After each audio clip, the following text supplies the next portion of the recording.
Une saignée dans un décor de cinéma.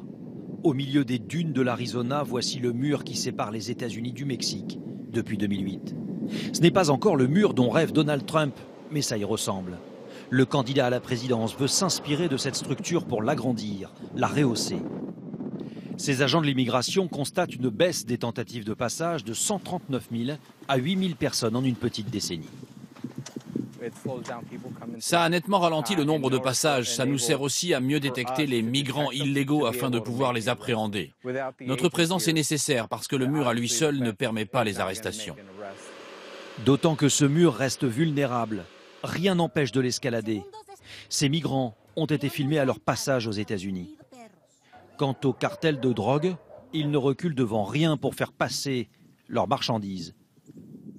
Ça, c'est le triple mur de chaque côté de la ville de San Luis.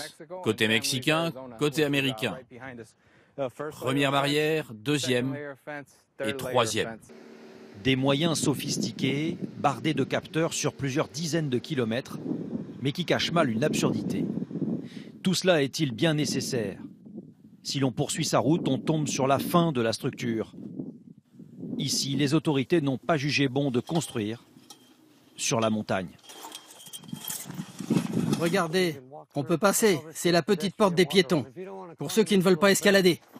Tim Foley vient en voisin ici. Il vit à 15 minutes de cette frontière. Cet ancien militaire travaille indirectement pour les services d'immigration.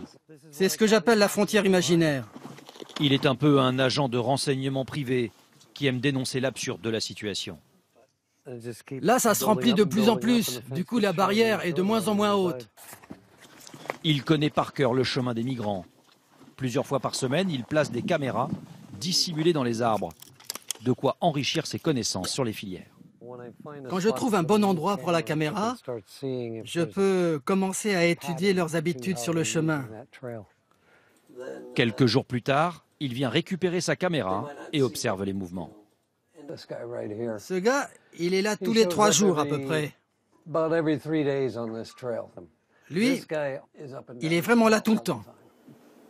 Autant d'éléments qu'il fournira ensuite aux autorités. Dès que je retire la caméra et que j'ai suffisamment de matériel, j'informe les autorités. Je donne le lieu et la date. Aujourd'hui, personne ne connaît avec certitude le nombre de migrants qui parviennent à passer. L'installation d'un mur renforcé que promet Donald Trump plairait beaucoup à Jim, dont la propriété compte pas moins de 200 chemins de passage.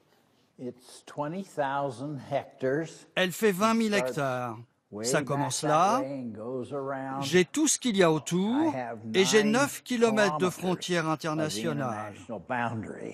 Et le Mexique, c'est où? Le Mexique est ici, plein sud. Mais lorsque l'on s'engouffre sur ce terrain, imaginer qu'un mur puisse être construit ici paraît difficile. Ce serait un travail de titan. Il le faut 1h30 pour arriver au bout d'une piste sinueuse au milieu des montagnes. Un terrain que contrôlent parfaitement les cartels mexicains qui détiennent le marché de la drogue et de l'immigration. Sur place, la frontière ne ressemble pas à grand-chose. Ici, il n'y a pas de mur, seulement cette clôture agricole. Côté mexicain, il ne faut que 15 minutes depuis les derniers villages pour atteindre cette frontière. Et ensuite, vous le voyez, c'est un jeu d'enfant de passer sous les barbelés.